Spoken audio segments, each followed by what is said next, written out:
దేవుని నామానికి మహిమ కలుగును గాక. ప్రియ దేవుని బిడ్డారా, ప్రతి ఉదయకాలం ఎంతో ఆత్మీయంగా ఒక వాక్కునిచ్చి దేవుడు బలపరుస్తూ ఉన్నాడు కదా. ఈ దినము కూడా దైవ వాక్కు ఏ రీతిగా మనతో మాట్లాడుతూ ఉన్నాడు, ప్రత్యక్షమవుతుంది. చూద్దాం. పరిశుద్ధ లేఖన గ్రంథంలోంచి యోహాను శుభవార్త 1వ అధ్యాయం 4వ వచనం చదువుకుందాం. ఆయనలో జీవం ఉండెను, ఆ జీవం మనుషులకు వెలుగై ఉండెను, ఆ వెలుగు చీకటిలో ప్రకాశించున్నది కానీ చీకటి దాన్ని గ్రహింపకుండెను. ఈరోజు దేవుని బిడ్డారా, ఆయనలో జీవం ఉన్నది. ఆ జీవం లోకానికి వెలుగై ఉంది. దేవుని బిడ్డారా, ఆ జీవం చీకటిలో ప్రకాశిస్తుంది కానీ చీకటి దాన్ని గ్రహించలేకపోతుంది.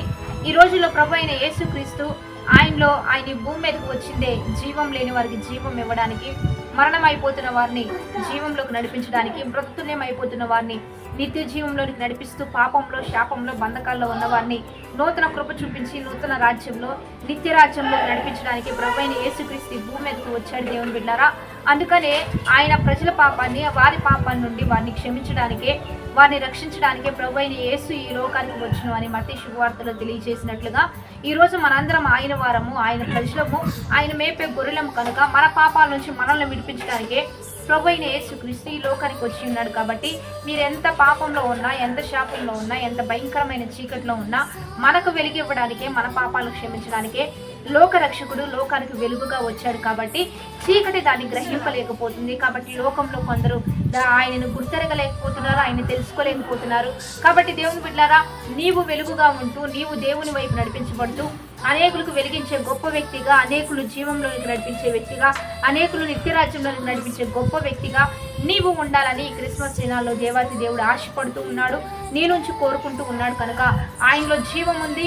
ఎందరైతే ఆయనలోకి వస్తారో వారందరూ బ్రతికించబడతారు, వారందరూ నిత్యరాజ్యంలోకి నడిపించబడతారు.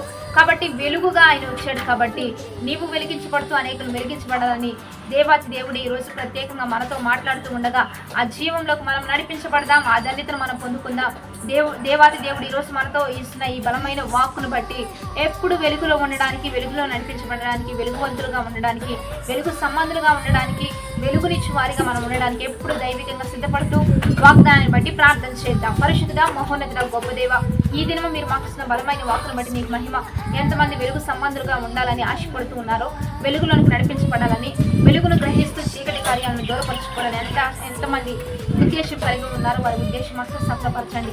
ఈ గొప్ప కార్యాన్ని నీ బిడ్డల పట్ల చాలినంతగా చూపిస్తూ ఈ ఘనమైన నామానికి మహిమ తెచ్చుకుంటే క్రిస్మస్ సంతోషాన్ని, ఆనందాన్ని ప్రతి ఒక్కరి జీవితంలో కలిగిస్తూ వారి పాపం నుంచి మీరే రక్షిస్తూ గొప్ప విడుదల కార్యం కలిగించమని వారికి దీవెలు శుభములు కల్పిస్తూ నీ ఘనమైన నామానికి మహిమ తెచ్చుకోమని నజరేయుడైన యేసుక్రీస్తు నామం పేరుట అడిగి వేడుకొని ప్రార్థిస్తూ ఉన్నాము గొప్ప తండ్రి. ఆమేన్. మంచిగా లైక్, షేర్, కామెంట్ చేయండి. దైవికంగా సిద్ధపడండి. ఆత్మికంగా బలం పొందుదాం. క్రిస్మస్ ఆరాధనలో మరి ఉదయకాలం 4 నుంచి 5 వరకు లైవ్ ఇస్తున్నాం, కలుసుకోండి. ఆదివారం ఆరాధన, మధ్యాహ్నపు ఆరాధన జరిగించబడుతుంది. 10:30 కల్లా ప్రారంభించబడుతుంది. కలుసుకోండి. మనందరం సంతోషంగా దేవుని నామాన్ని మహిమ పలుకుతాం.